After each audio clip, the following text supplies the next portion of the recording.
There isn't a fish character. There's never a fish character. It's always fluffy bunnies, or cute tanukis, or old walrus taxi driver? Okay, maybe this one's a little bit different. Hello everybody, I'm White Emerald and this is Whiteemerald Shows Shows, a show where I convince you to watch a show I liked. Today's episode is a really charming anime show that came out just a few months ago and concluded less than a month ago. I'm of course talking about the wonderful show known as Odd Taxi. The honest truth is it's difficult to talk about this show without taking away from your experience. My goal with this show is to recommend shows without giving away spoilers so that you can go watch the show for yourself. Just a little nudge from everybody's favorite one-eyed fish. Cause honestly there aren't many one-eyed fish out there.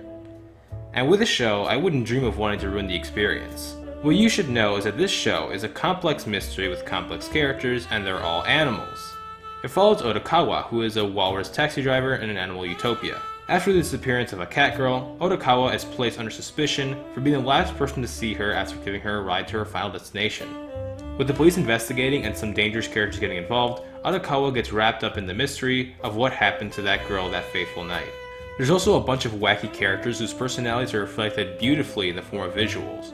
Just looking at some of these guys, you can tell what their base personalities are, but on top of that, they're much more complicated. Otokawa is really the bridge to meeting all these characters. In the first few episodes, he drives around picking up and dropping off many of the characters we'll continue to see, giving us glimpses of these characters and their personalities from his point of view.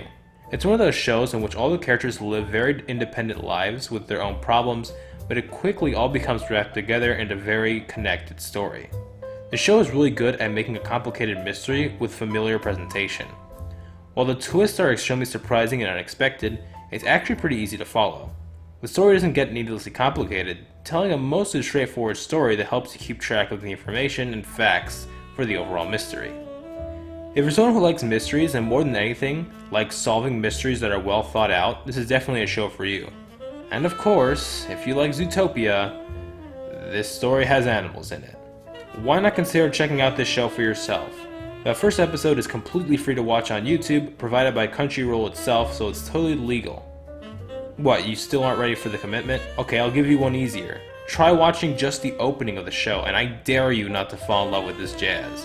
If there's anything to take away from this review, other than the fact there should be more fish characters in shows, it's that this is one of the best things I've seen this year. Sorry Luca, you were good too. And it's very easy to get started with. Almost as easy as falling in love with this walrus and his problems. This has been an episode of Whiteemerald Shows Shows, and I hope I showed you the right show for you.